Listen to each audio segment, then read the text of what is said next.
Good evening, and thank you for coming this evening. Okay, now the 2% cap, let me advance this way, okay, is a new law enacted by New York State on June 24th, 2011. It basically establishes a tax levy limit for the annual budget for school districts and local governments. It starts to apply to school districts with the budget that's in development right now, the 2012-13 budget. This law remains on the books until 2016 and is tied to rent control in New York City. Believe it or not, that's a political situation. If that gets extended, this law automatically gets extended. Okay. A little bit more about the tax cap, because this is something totally new that no school district in New York ever faced before. While we typically hear about the 2% tax cap, it's not 2% for every district in all situations. And that's because there's a number of exemptions. The state has come up with a complicated 8-step formula that allows you to add and deduct certain type of expenditures such as debt service, capital improvements, large increases in retirement contributions. So every district will be a little different. In our case, our computation works out that we're right at the set 2% cap.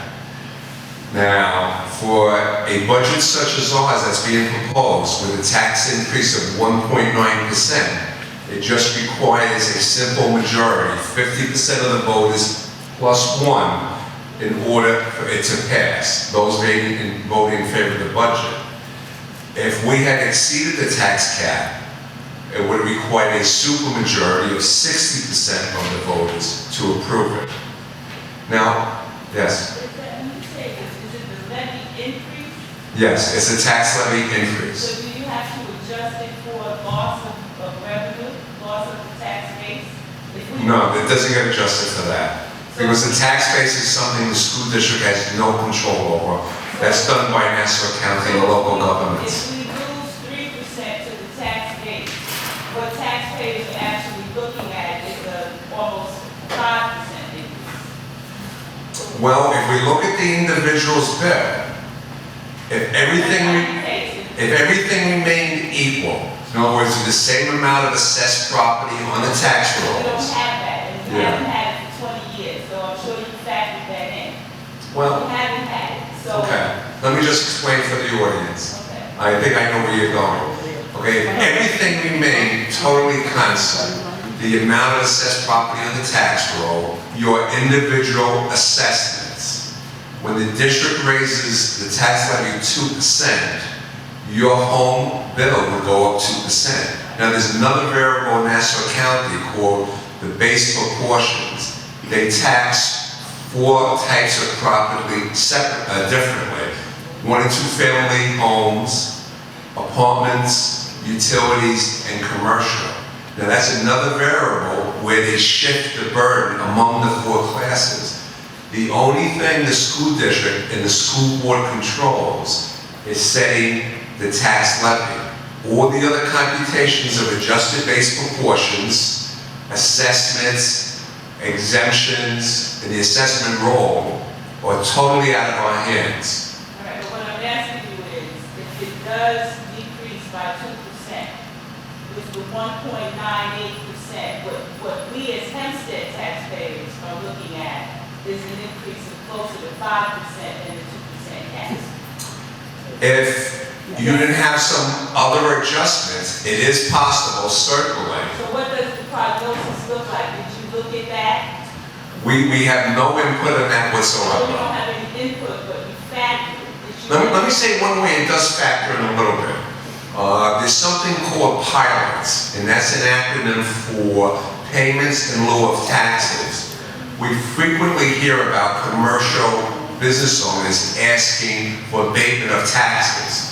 And those are granted by the county and the town. Now when they do that, they come off the tax rolls, which would be your scenario, which leads the balance of the people to pay more. what the 8-part formula does compute, all those pilots, we're getting about $1 million more in pilots this year because those local governments took property off. The 2 apartment buildings. Yeah. 790,000. So it does factor into the tax cap. In other words, it does factor in. If we didn't have those pilots, our tax cap would have been probably up around 2.5. So there is an adjustment in the state computation. But we are at the mercy of local governments, honestly. I hope that answers the question. Okay. So the tax caps, now in the past, if we failed the budget, and the board can put up the vote to a vote twice the budget, we would increase, you are allowed to increase the budget, basically the 1.2 times the increase in cost of living.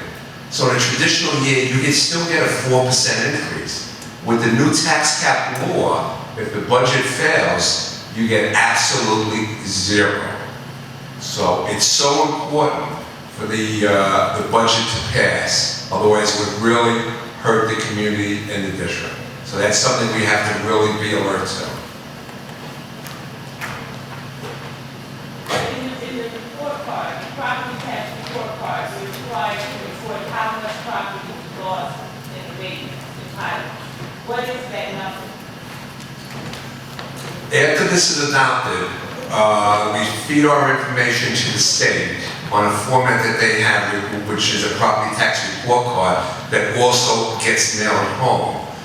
What I can tell you from memory right now, the pilots went from about 1.5 million last year to about 2.4 million and change this year. So obviously with that change, the town and the county took more property off the rolls. That's what they're reporting to us. Okay, I'm going to ask Gerard Antoine, the Assistant Business Manager, to speak about the next